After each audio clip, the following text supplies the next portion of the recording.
մարդ ինչքան գինին շատ սիրի, այնքան լավ, քանի որ գինի միակ ըմպելիքն է, որը նույնիսկ մատուցելուց որ սենց ռուսերեն ասված կա, չէ, որ ասում են «на здоровье», հա, գինին եւ միակ ըմպելիքն է, որը իրոքից կարաս ասես «на здоровье», որովհետեւ գինին ունի իր մեջ բավականին օգտակար նյութեր։ Աշխատանք ու անընդհատ աշխատանք։ Իրականում որակական առումով եթե նայենք, այսօր հայկական գինիները շատ մրցունակ են աշխարհում, թե ռուսական շուկայում, թե եվրոպական շուկայում, բայց երբեք կանգ առնել պետք չի։ Ուղղակի պետք է շատ աշխատել, միշտ տենդենսներին հետևել ու արդյունքում էլ ավելի լավն ենք ունենալու։ I'm very good here.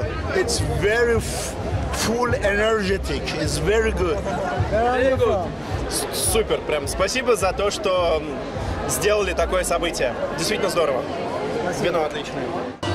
Առաջինը ամենամեծ բանը ուղիղ ոնց որ մարդկանց հետ շփվել է B2C շփումը, որ շատ մոտիվացնող է, որտեղ որ ուղիղ շփվում ես գինու լավ գնահատականներ ես լսում, տես քեզ ոնց որ այդ ամբողջ տարվա որ ուժ է տալու, աշխատելու ստիմուլ է, ոնց որ քեզ sense նստում է մոտիվացիա դիշտու հասնում այդ մակարդակի, ու որ սկսում ես շփվել սպառողների հետ, sense լավ մեծ ստիմուլ է, ու մինչև ոնց որ մյուս գինու փառատոր հերիքում է, որ աշխատես, նորը ստեղծես ու առաջ գնաս։